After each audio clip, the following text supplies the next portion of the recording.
Bonjour Jérémy, tu viens nous présenter ta société qui s'appelle Netino. Netino, c'est un acteur spécialisé dans la modération de contenu UGC, donc tout ce qui est généré par les internautes, que ça soit dans des forums, des blogs, que ça soit sur des pages fans de Facebook également. Dès lors qu'un internaute est amené à poster une contribution, texte, vidéo, image, on est amené, nous, à la relire, à la retraiter et éventuellement à la retirer de la publication si elle n'est pas conforme à la charte désirée par le client.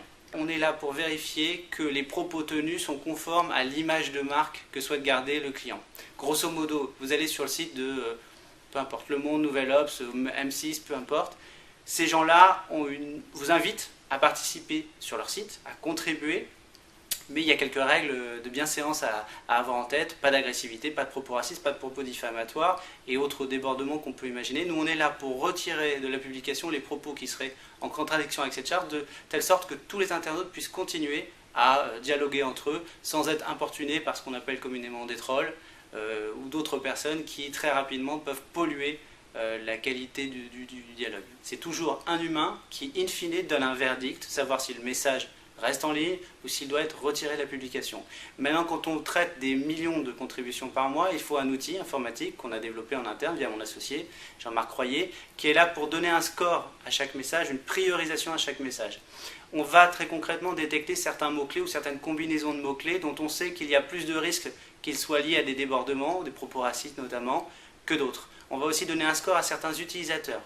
C'est-à-dire que si quelqu'un a déjà été retiré de la publication dans le passé, il y a hélas statistiquement plus de chances qu'il le soit dans le futur parce qu'il en redéborde, alors que quelqu'un qui en est à sa 10e ou 15e contribution sans problème, généralement, on le relira bien sûr, mais généralement ça va bien. Donc l'outil permet de prioriser ces messages-là et aussi de donner au modérateur le moyen de rapidement pouvoir donner un verdict parce qu'il donnera des informations complémentaires par rapport au message. Les clients, c'est beaucoup dans la presse. Donc la presse, on a le Monde, on a le Poste, on a le Nouvel Obs avec Challenge, on a La Tribune, France Soir également. Et puis plus globalement dans les médias, France 24, Public Sénat, mais aussi des sites grand public comme M6, comme Énergie, comme Canal+. Ça fait beaucoup de références dans la presse. On a d'autres acteurs en dehors de l'univers web, enfin média on va dire, comme une banque, une mutuelle avec la MGEN, on a signé avec Wikio, Overblog, on a signé avec Sologer.com, avec Jedessine.com qui est un site pour enfants où beaucoup d'enfants contribuent, où là il y a la peur du pervers sexuel que tous les parents peuvent craindre quand leurs enfants viennent s'exprimer. Donc c'est une grande diversité de contenus et j'ai oublié M6 Mobile où là on n'est même pas dans le mobile, dans le web, on est dans le mobile, donc dans les chats, SMS, plusieurs centaines de milliers de contributions par mois rien que sur ce chat-là, et on vérifie qu'il n'y a pas de débordement.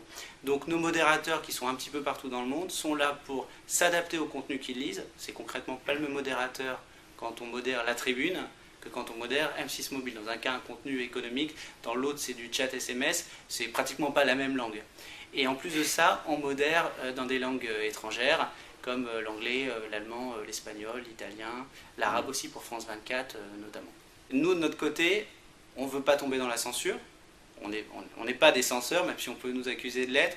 On est des gens qui essayons de faire en sorte que les gens dialoguent entre eux sans débordement. Et la limite, elle est parfois floue. On arrive à avoir des gens qui postent des messages ouvertement racistes et qui vont après se plaindre qu'ils aient été retirés de la publication, Convention de Genève, liberté d'expression, comment ça se fait, le web, c'est un espace de libre parole. Nous, on n'est pas là pour juger ça, on est là pour faire en sorte que nos clients n'aient pas de problème juridique, parce qu'il faut savoir qu'ils sont responsables des propos qui sont tenus sur leur site, et que s'il y a un propos diffamatoire, agressif, raciste sur leur site, c'est in fine le responsable de la publication qui sera responsable. Or, ces gens-là, nos clients, ne sont pas organisés pour modérer 24 heures sur 24, 7 jours sur 7, sous quelques minutes, tous ces types de propos-là.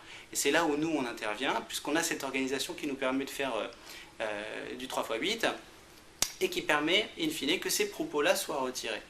Alors ça fait des mécontents parfois chez les internautes, mais je pense que ceux qui sont contents, eux, ne s'expriment pas, et ça permet que les gens continuent à bien dialoguer.